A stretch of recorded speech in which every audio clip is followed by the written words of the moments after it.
Hello बच्चों, कैसे हो बेटा आप सब। आई होप आप सब लोग ठीक है और अपना वर्क रेगुलर तरीके से कर रहे हैं। तो अपने टॉपिक को कंटिन्यू करते हैं। हमने 2 लेक्चर कर लिए हैं करंट इलेक्ट्रिसिटी के ऊपर। जो हमने लास्ट क्लास में डिस्कस किया था उसमें हमने कुछ फार्मूले डिराइव किए थे। उन फार्मूलों में एक तो हमारे पास ड्रिफ्ट वेलोसिटी का फार्मूला था जिसका था E टो बाई एम। बार बार ये फॉर्मूले इसलिए लिखे जा रहे हैं बेटा ताकि आपको ये लर्न होते रहें, आपको मेमोराइज होते रहें ये चीज़ें। उसके बाद आपने करंट और ड्रिफ्ट वेलोसिटी का रिलेशन वी ना आप हमेशा ऐसे याद रखेंगे। इसके अलावा आपने एक और रिलेशन पढ़ा था J equal to sigma E, जिसको मैंने बोला था ये vector form of Ohm's law है और microscopic form of Ohm's law के नाम से भी जानी जाती है। इसके अलावा आपने ये भी पढ़ा था कि रेजिस्टेंस का एक फॉर्मूला होता है रो एल बाई ए, और इसके अलावा एक रेजिस्टेंस का फॉर्मूला और होता है m l n e square tau into A. यहाँ से रो का फॉर्मूला बनता है m upon n e square tau. अभी बेटा हमारे नेक्स्ट आने वाले 2 से 3 लेक्चर भी इन्हीं सब कॉन्सेप्ट्स के रिलेटेड ही होने वाले हैं। आज के पर्टिकुलर लेक्चर में हम जो डिस्कस करने जा रहे हैं वो है हमारा ओम्स लॉ। अब आप सोचेंगे ओम्स लॉ तो हमने क्लास 10th में भी पढ़ा है, ठीक है, थोड़ा सा हमने लास्ट क्लास में भी डिस्कस किया था। उसका एक स्टेप और आगे और उससे रिलेटेड कुछ चीज़ों को हम डिस्कस करेंगे। तो ये फॉर्मूले हैं जो अब तक हमने समराइज किए हैं बेटा अभी 2 लेक्चर्स के। तो अब आज के हमारे फर्स्ट टॉपिक के ऊपर चलते हैं ओम्स लॉ। अब देखिए ओम्स लॉ की डेफिनेशन कोई नहीं पूछेगा आपसे, पर आपको पता होना चाहिए क्या है व्हाट इज ओम्स लॉ। तो ओम्स लॉ कहता है बेटा कि potential difference across a conductor is directly proportional to I. मतलब हम एक कंडक्टर के अक्रॉस जो पोटेंशियल डिफरेंस लगाते हैं वो उसके करंट के डायरेक्टली प्रोपोर्शनल होती है। पर क्या ये चीज़ हमेशा ट्रू है? ये चीज़ तब ट्रू होती है तब हमारी ऑल फिजिकल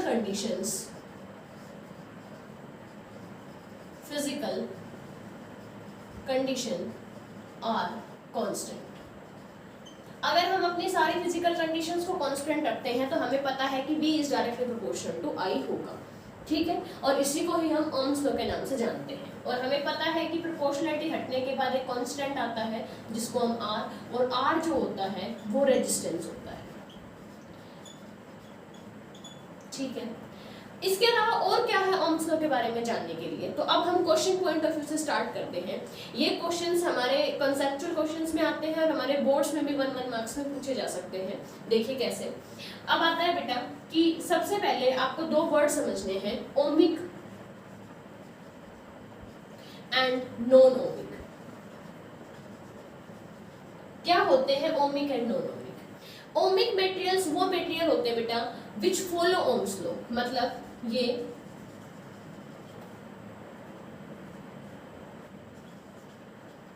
ओम्स लॉ, ये ऐसे मटेरियल्स हैं जो ओम्स लॉ को ओबे करते ही करते हैं, फॉलो करते ही करते हैं।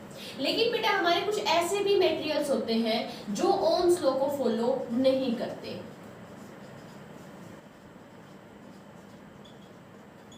आप सोच रहे होंगे कि ये क्या है, मतलब कैसे हम कह पा रहे हैं।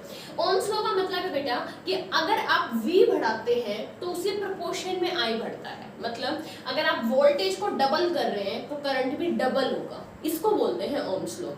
अब इसका फॉलो ना होने का मतलब क्या है? बहुत सारे मतलब हैं। देखिए अब आपको पता है V equal to I R. Equation देखिए बेटा, अगर मैं ग्राफ की बात करूं V और I के बीच में तो आपको दिख रहा है ये y is equal to m x plus c से कंपेयर हो सकता है।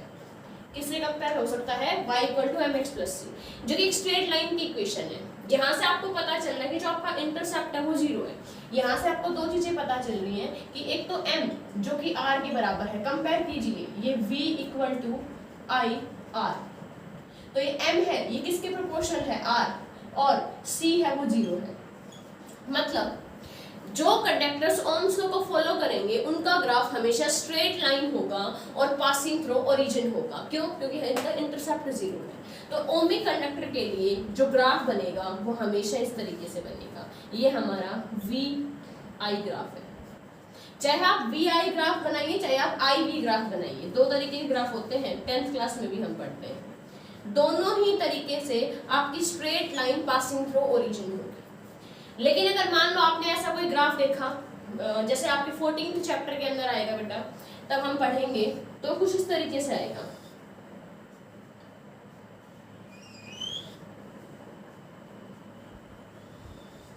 ये ग्राफ है हमारे पास, ठीक है। यहाँ पे हमारी वी होती है बेटा पॉजिटिव, और ये भी वी होती है बट नेगेटिव में होती है, ठीक है। यहाँ पे हमारा करंट होता है, यहाँ पे भी करंट होता है। आपको लग रहा होगा एक जैसा ही ग्राफ है, इसमें भी ऊपर जा रहा है, इसमें नीचे जा रहा है। फर्क क्या होता है? एक छोटा सा फर्क होता है, ये जो करंट होता है ये मिली एम्पियर्स में होता है, और ये जो करंट होता है ये माइक्रो एम्पियर्स में होता है। मतलब अमाउंट डिफरेंट है। मतलब जब आप पॉजिटिव साइड जा रहे हैं तो करंट मिली एम्पियर्स में है, तब आप नेगेटिव साइड आ रहे हैं तो करंट माइक्रो एम्पियर्स के अंदर है। ये तो ग्राफ स्ट्रेट लाइन नहीं है। आप कह रहे होंगे कि भाई मैम ये पोर्शन थोड़ा सा स्ट्रेट लाइन जैसा लग रहा है, बट ये एग्जैक्टली स्ट्रेट लाइन है अगर मैं पूरे ग्राफ को ऑब्जर्व करूँ तो। ये जो होता है बेटा ये सेमीकंडक्टर का ग्राफ होता है, ठीक है, जिसको हम पीन जंक्शन पढ़ेंगे, हम आगे पढ़ना है हमें ये सब कुछ। बेसिकली मैं आपको ऊपर से बताऊं तो ये सेमीकंडक्टर्स का ग्राफ है।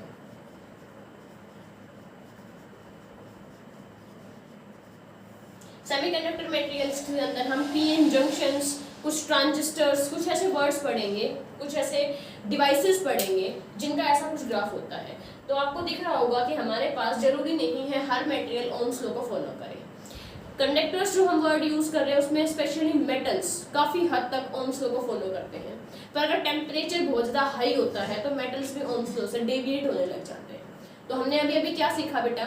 हमने अपने ओम्स लॉ को रिवाइज किया कि V is directly proportional to I Ohm's law होता है, बट कंडीशंस कैसी रहनी चाहिए? कांस्टेंट। अगर कंडीशंस कांस्टेंट नहीं है तो ये जरूरी नहीं है कि होल्ड करे। ओम्स लॉ डिफाइन ही तब है फिजिकल कंडीशन कांस्टेंट। एक और तरीका होता है ओम्स लॉ को कहने का। देखिए बेटा अगर ये प्रोपोर्शनल है आपस में तो R जिसका नाम रेजिस्टेंस है एक्चुअली में ये कांस्टेंट क्वांटिटी है।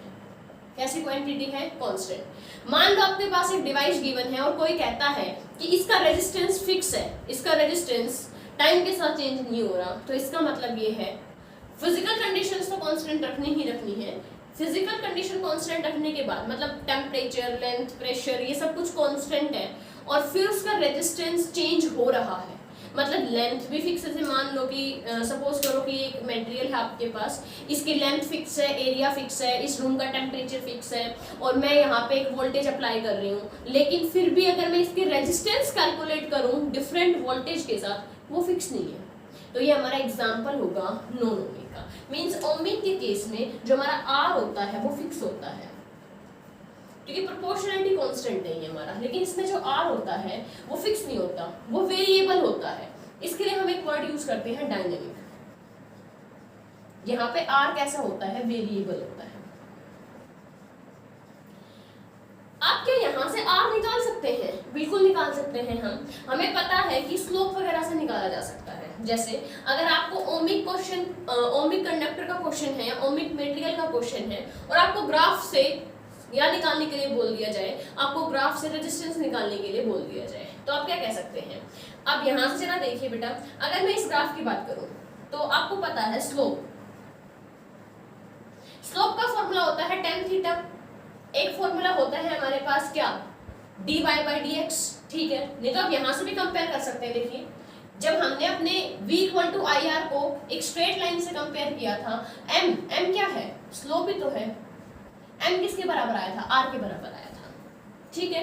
ये कब है? जब y एक्सिस पे तो v को प्लॉट कर रखा है और x एक्सिस पे i को प्लॉट कर रखा है। तो ये वही तो ग्राफ है हमारा कि x एक्सिस के ऊपर तो हमारा i प्लॉट है और y एक्सिस पे हमारा v प्लॉट है। तो इस केस में जो हमारी स्लोप होती है वो क्या होती है? रेजिस्टेंस होती है।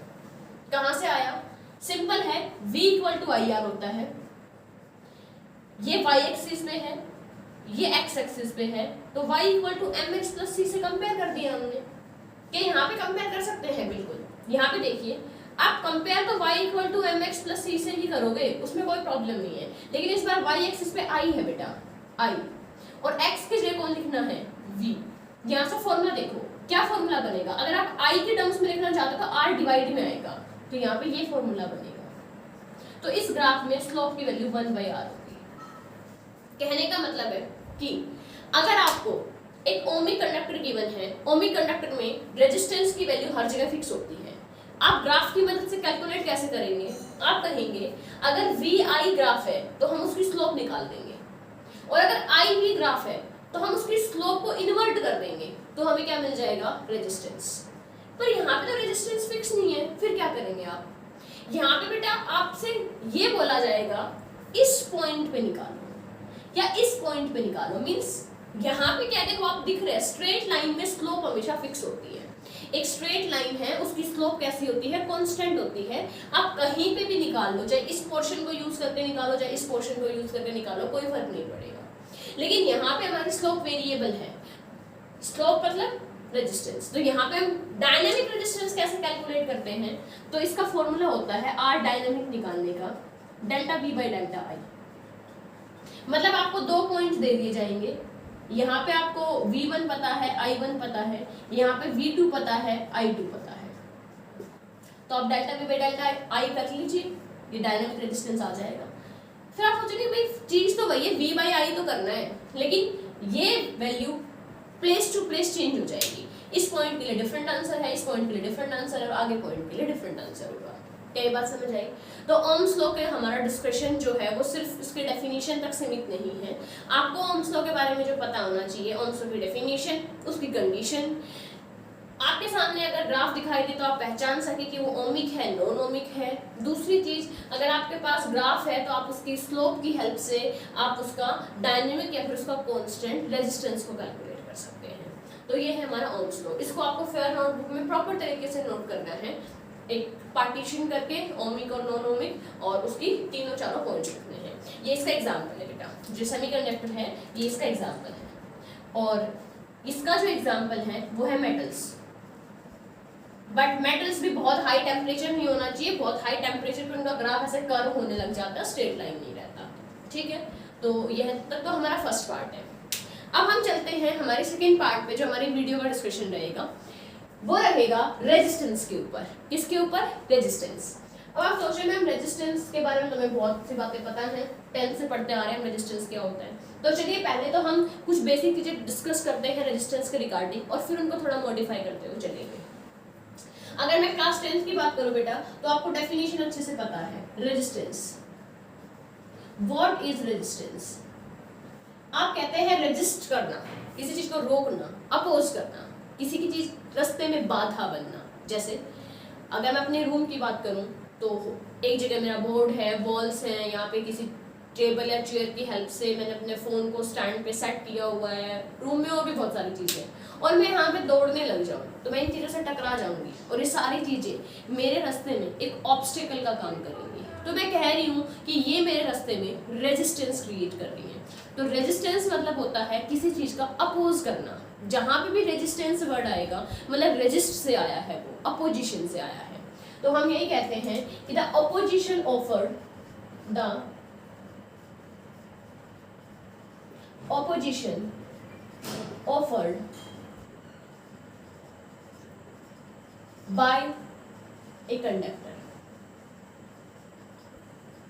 in the flow of charge। तब हमारा चार्ज फ्लो करता है, तो चार्ज के फ्लो करते के टाइम जो उसके रास्ते में रिस्ट्रिक्शंस आती हैं, रुकावट आती हैं, वही उसका रेजिस्टेंस होता है। जैसे दो मटेरियल है, एक मटेरियल ए है, एक बी है। जैसे सपोज करो यहाँ पे ये एक मेटल का पीस लगा हुआ है, ये जो है हमारे पास ये विद नॉन मेटल है। तो आप हमें बताइए कि बोर्ड का ये वाला जो पोर्शन है इसका रेजिस्टेंस ज़्यादा है, इसका रेजिस्टेंस कम है। तो हम इससे क्या समझते हैं? इससे ये समझते हैं यहाँ पे इलेक्ट्रॉन्स को ज़्यादा प्रॉब्लम फेस करनी पड़ रही है चलते वक्त, और यहाँ पे कंपैरेटिवली इजी तरीके से चल पा रहे हैं। ठीक है, तो रेजिस्टेंस आई थिंक आपको इतना मतलब क्लियर है।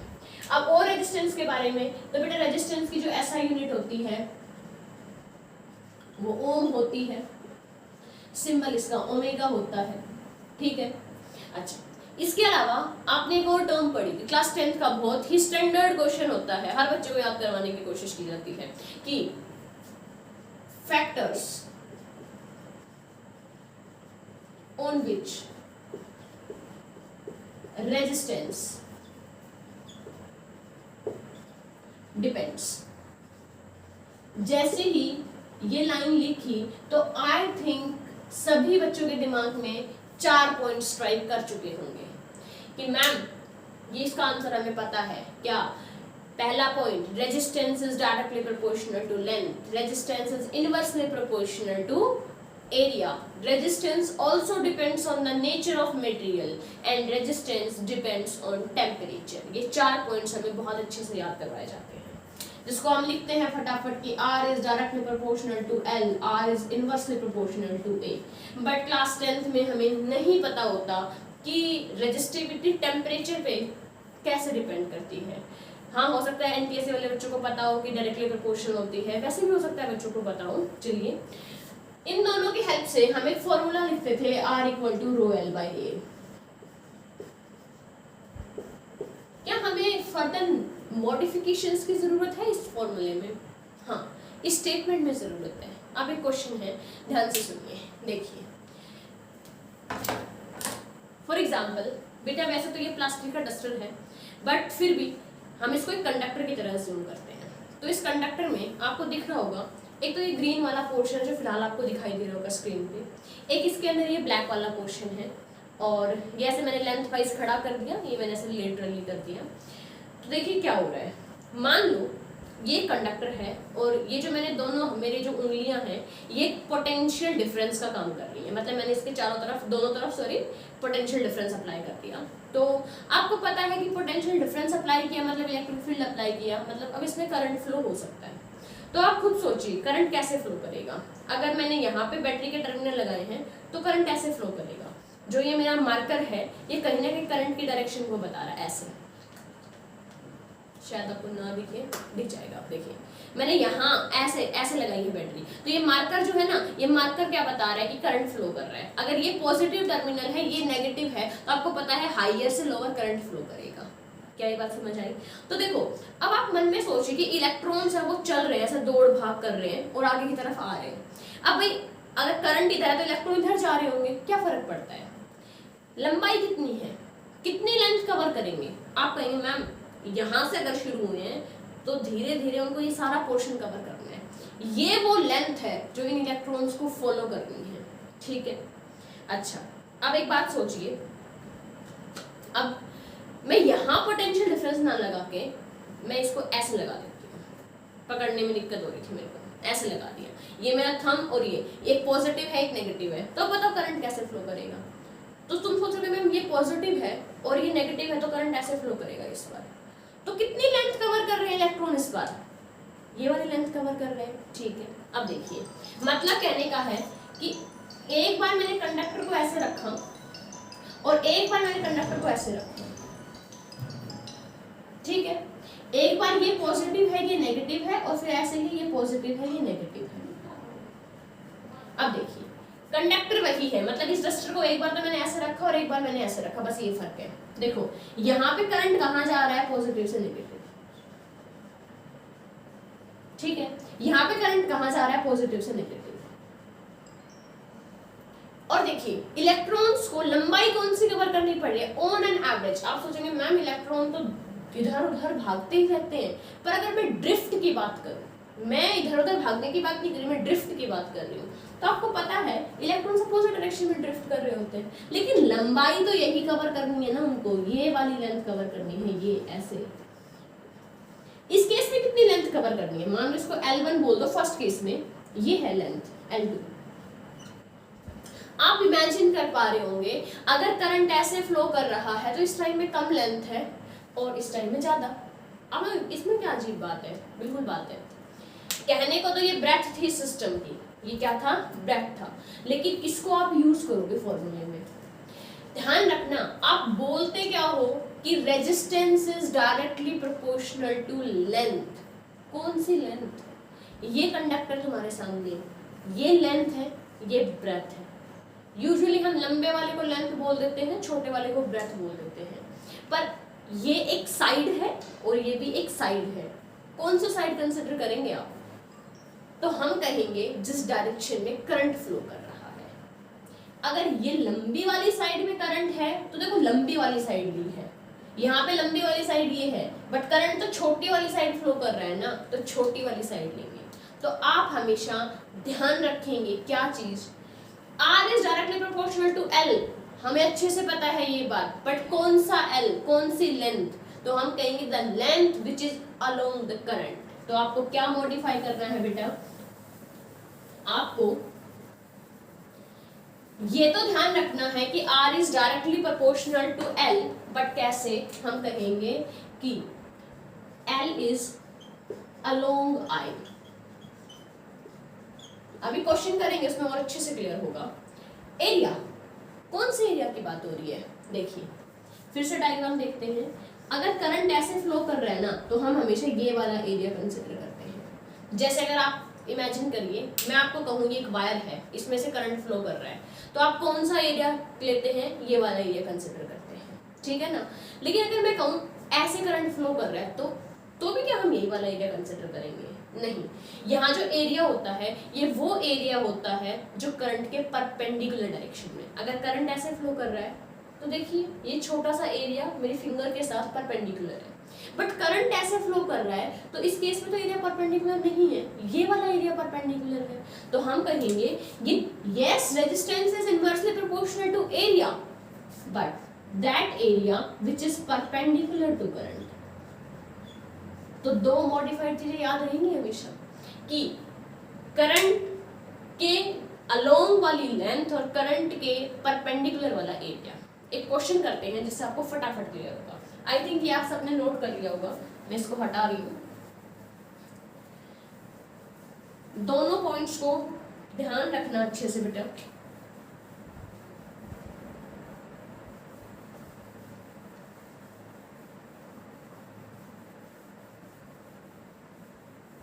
देखिए बस इस कॉन्सेप्ट को हमें क्वेश्चन के थ्रू हमें अच्छे से अंडरस्टैंड करना है।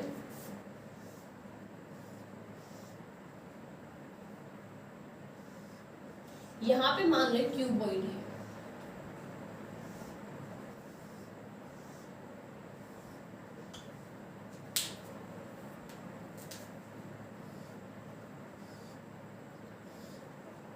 अब सपोज लीजिए ये जो लेंथ है ना ये 3a है, ठीक है। सपोज करो बेटा ये लेंथ हो गई हमारे पास, जस्ट एक मिनट,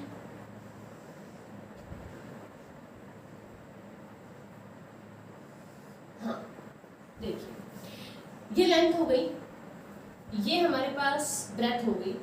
मान लो ब्रेथ है 2a और ये हाइट हो गई a।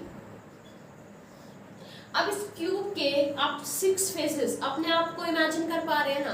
अगर यहाँ इमेजिन नहीं हो रहा तो कोई बात नहीं, आप जिस रूम में बैठे हुए हैं अपने आप को वहाँ इमेजिन कीजिए। जैसे ये जिस रूम में मैं हूँ, तो एक तो वो दीवार है, मतलब बोर्ड है मेरे जस्ट पीछे, और एक सामने है जिस साइड मेरा कैमरा है, एक इस साइड है और एक इस साइड है, ठीक है। तो आप ये मान लीजिए ये मेरा जो रूम है ना ये स्क्वायर शेप में नहीं है। ऐसा है कि ये जो लंबाई है ना मान लीजिए बहुत बड़ी है और जो सामने की पोर्शन है ना वो छोटा सा है, आप ऐसा समझ लीजिए जैसे मैंने दिखाया है।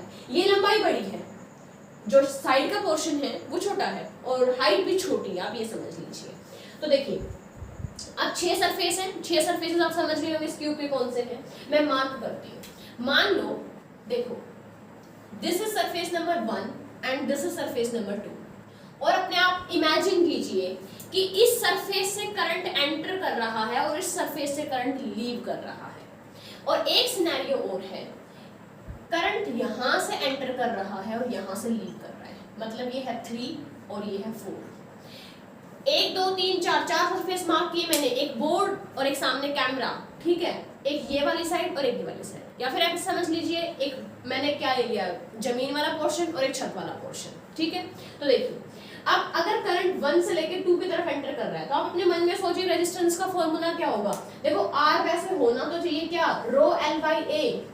कौन सी लेंथ कंसिडर करेंगे, जिसके अलोंग करंट है। देखिए करंट यहां से एंटर लेके यहां जा रहा है तो ये वाली लेंथ कवर कर रहा है ना। तो लेंथ इस बार कौन सी यूज होगी, 3a। अलोंग तो रो और 3a। एरिया कौन सा यूज होगा, करंट के परपेंडिकुलर। अगर यहां से करंट एंटर कर रहा है तो आई थिंक ये वाला एरिया परपेंडिकुलर होगा। ये एरिया कैसे निकालेंगे, ये 2a तो ये भी 2a और ये a, तो हम कहेंगे a इंटू 2a। ये कौन सा रेजिस्टेंस है, ये वो रेजिस्टेंस है जब करंट 1 से लेके 2 वाले रास्ते की तरफ जा रहा है। क्या रेजिस्टेंस चेंज हो जाएगा, बिल्कुल हो जाएगा। देखिए अगर रेजिस्टेंस निकालना चाहते हैं कहाँ, 3 से 4, अब देखिए करंट बेटा ऊपर से आकर नीचे जा रहा है, करंट ऐसे जा रहा है ऊपर से आकर नीचे। जैसे देखिए थोड़ी देर पहले बताती हूँ, पहले करंट ऐसे जा रहा था तो लेंथ कौन सी लेनी थी, अलोंग द बोर्ड वाली लेनी थी। अब करंट ऊपर से नीचे आ रहा है तो देखिए बोर्ड की ये वाली लेंथ लेनी है मुझे, इस बार ये लेंथ की तरह काम करेगी। तो यहाँ पे देखिए ये करंट यहाँ आ रहा है तो ये लेंथ है, इस बार इसकी वैल्यू कितनी है a, तो हम कहेंगे रो a बाय एरिया, इस बार एरिया लेना है। अगर करंट छत से ऊपर सेंटर कर रहा है तो आई थिंक ये वाला एरिया वही है जो परपेंडिकुलर है। ये लेंथ कितनी है 3a है और ये कितनी है 2a, तो एरिया होगा 3a into 2a। I think बेटा ये कॉन्सेप्ट आप सभी को समझ आया होगा। क्या किया है मैंने बेसिकली आपको समझाने की कोशिश की है कि yes resistance is directly proportional to the length but that length should be along the direction of current and resistance is inversely proportional to area and area must be perpendicular to the direction of current। ठीक है, रो जो है वो material की property है, वो material पर depend करती है। क्लियर हुआ बेटा इतना? ठीक है, अब उसके अलावा और हमें रेजिस्टेंस के बारे में क्या पढ़ना है, अब हमें न्यूमेरिकल पॉइंट ऑफ व्यू से कुछ चीजें और समझनी है। क्या चीजें हैं वो हमारे पास बेटा, आपने क्वेश्चंस किए हैं जो 10th क्लास में भी किए होंगे कि अच्छा इसको आपको नोट करना है, बस आपको डायग्राम बनाना है। ऐसा आपका क्वेश्चन मॉड्यूल में सॉल्व करके दिखा रखा है, मतलब जो आपके क्वेश्चन से पहले वाला पोर्शन है उसमें दिया हुआ है, उसको आप अच्छे से करेंगे और अदरवाइज आप उसको कॉपी में भी नोट करना है। ये अच्छा पॉइंट है। नेक्स्ट है बेटा हमारे पास जो रेजिस्टेंस का की पॉइंट रहेगा जो क्वेश्चन सॉल्व करने में हेल्प करेगा हमारी, वो क्या है, वो ये इस तरीके से है। आपको पता है R is equal to rho L by A, 10th class का बच्चों वाला क्वेश्चन, लेंथ दे दूं, एरिया दे दूं, रेजिस्टिविटी दे दूं, R निकाल सकते हो आप। ठीक है, थोड़ा सा अच्छा क्वेश्चन जो 10th क्लास में होता है कि मान लो आपके पास एक वायर है, इसकी लेंथ L है, एरिया A है, तो आप कहोगे रेजिस्टेंस क्या होगा, R is equal to rho L by A। अब कोई आपसे कहे कि भाई आप इसको से खींच दे, अब मेरे पास रबर बैंड तो है नहीं वरना मैं आपको दिखा देती, ये अगर ऐसे ऐसा हम खींचते हैं तो एरिया क्या हो जाता है, कम, लेंथ क्या होती है, बढ़ती है। तो आपको पता है जैसे रबर बैंड होता है उसको अगर आप स्ट्रेच करेंगे तो उसका लेंथ तो बढ़ता रहता है पर वो पतला हो जाता है। ऐसा क्यों हो रहा है, क्योंकि हमें मेटेरियल कांस्टेंट रखना है, मेटेरियल उतना ही है। ठीक है, अब देखिए अब अगर आप इसको स्ट्रेच करते हैं, ठीक है, या इसको इलोंगेट करते हैं या इसको रीमाउंट करते हैं, मतलब दोबारा से बनाते हैं, तो इस केस में आप कहते हैं लेंथ बढ़ गई, स्ट्रेच कर दिया, खींच दिया, लेंथ बढ़ गई, एरिया कम हो गया। ये कॉन्सेप्ट कहाँ से आया, ये कॉन्सेप्ट इस तरीके से आया है कि बेटा तब आप एक मटेरियल को रीफॉर्म करते हो, मतलब उसी मटेरियल को उसका कोई भी हिस्सा वेस्ट नहीं जाने देंगे, तो उसका वॉल्यूम कांस्टेंट रहता है। और आप कहते हो कि वॉल्यूम होता है एरिया मल्टीप्लाई बाय लेंथ, तो दोनों की मल्टीप्लाई कांस्टेंट होनी चाहिए, मतलब लेंथ अगर बढ़ रही है तो एरिया कम हो जाएगा। कितना कम होगा, उतने ही टाइम्स कम होगा। मींस अगर L थी पहले, लेंथ कितनी थी पहले, L थी, इसको आप बढ़ा करके मान लो n टाइम्स ऑफ, या फिर आप ऐसे समझ लीजिए, ऐसे कर लेते हैं कि इनिशियल L इनिशियल ये कितनी है L फाइनल ये हो गई NL, मतलब n टाइम्स लेंथ ज्यादा हो गई। मान लो एरिया इनिशियल था A, तो एरिया फाइनल क्या होगा A बाई N। क्लियर हुआ? ठीक है, जितने टाइम्स लेंथ बढ़ी उतने टाइम एरिया कम हो गया, उल्टा भी पॉसिबल है, जितने टाइम एरिया बढ़ेगा उतने टाइम लेंथ कम हो जाएगी। ठीक है, करते थे, बिल्कुल करते थे ऐसे क्वेश्चंस। और अगर मैं आपको एक छोटा सा क्वेश्चन करने के लिए दूं तो आप कर भी सकते हैं। आप वीडियो को पॉज करेंगे और बीच में क्वेश्चन को सॉल्व करेंगे कि अगर मैं एक मटेरियल लूँ और उसकी लेंथ को अगर मैं डबल कर दूँ तो उसके रेजिस्टेंस में कितना फर्क आएगा। तो सबसे स्टूपिड मिस्टेक मत करना कि मैम आपने बोला है लेंथ को डबल कर दिया जाए and resistance is directly proportional to length, L double तो R डबल। बेटा मटेरियल उतना ही रखना है तो लेंथ बढ़ेगी तो एरिया कम भी तो होगा। आप फिर फटाफट अपना दिमाग लगाएंगे, अच्छा L हो गई डबल 2L तो एरिया हो गया A बाई 2, फिर दोनों फैक्टर्स को देखना है। तो क्यों ना हम इसको थोड़ा अच्छे से सॉल्व कर लेते हैं। कैसे सॉल्व करते हैं ये देखिए। हम ये कहते हैं जब भी हमारे पास स्ट्रेच जैसा वर्ड आएगा तब भी हमारे पास इलोंगेट जैसा वर्ड आएगा, जहाँ पे उसको पढ़ के लग रहा है। देखिए वर्ड्स इंपॉर्टेंट है, स्ट्रेच करना, इलोंगेट करना, कंप्रेस करना, ये सारे वर्ड्स इसको इंडिकेट कर रहे हैं कि वॉल्यूम उतना ही रहना चाहिए। ठीक है, तो आप देखिए बेटा आर इनिशियल कैसे आएगा, density, L initial, area initial. R final आएगा रो, एल फाइनल और ए फाइनल। ठीक है, अब आप रेशियो निकाल सकते हैं बेटा, खींचने से या कंप्रेस करने से अब लोहा सोने में तो कन्वर्ट नहीं होगा, मतलब मटेरियल तो सेम रहेगा, और मटेरियल सेम है तो उसकी रेजिस्टिविटी भी सेम रहेगी। देखिए अब अगर मैं निकालना चाहूँ R final upon R initial is equal to rho l final divide by A final upon rho l initial by A initial. Rho से रो कैंसिल, इसको थोड़ा सा अच्छे से लिखते हैं, लेंथ फाइनल, एरिया फाइनल और एरिया इनिशियल और लेंथ इनिशियल। बेटा अगर आप सोच रहे हैं कि मैम हमें कॉन्सेप्ट अच्छे से आता है तो हम क्यों मतलब इसको कर रहे हैं डेरिवेशन जैसा, वो ठीक है, आप लास्ट में शॉर्टकट यूज करेंगे, आपको टाइम वेस्ट नहीं करना वहाँ पे, जितने आप शॉर्टकट्स कर सकते हैं उतने अच्छे आपके लिए। देखिए यहाँ तक समझ आया। अब बेटे क्वेश्चन में तुम्हें सिर्फ एक ही चीज बताएगा, या तो लेंथ को चेंज करेगा या फिर तुम्हारे एरिया को चेंज करेगा, तो फिर आपको फॉर्मूला पता होना चाहिए या तो सिर्फ लेंथ की टर्म्स में या सिर्फ एरिया के टर्म्स में। अब देखिए अगर मुझे सिर्फ लेंथ रखनी है तो मैं एरिया हटा दूं, कैसे हटा सकते हैं, अब देखिए R final upon R initial. अब आपको पता है कि मान लो वॉल्यूम कांस्टेंट है, वॉल्यूम कांस्टेंट है तो क्या होगा, वॉल्यूम कांस्टेंट ध्यान रखना, L initial area initial is equal to length final और एरिया फाइनल। अब आप क्या करना चाहते हैं, अब यहां से आप एरिया हटाना चाहते हैं, तो आप एक काम करो ना, एरिया इनिशियल को लिख लो, एरिया इनिशियल को क्या लिख सकते हो, L final A final upon L initial, और इस सिचुएशन को यहाँ पुट कर दो, तो देखो L final A final as it is पड़े रहने दो, area initial L final A final upon L initial, और नीचे पहले से एल इनिशियल था। देखिए एरिया से एरिया कैंसिल हो गया, क्या बचा, एल फाइनल का स्क्वायर अपॉन एल इनिशियल का स्क्वायर, मतलब R final upon R initial is equal to L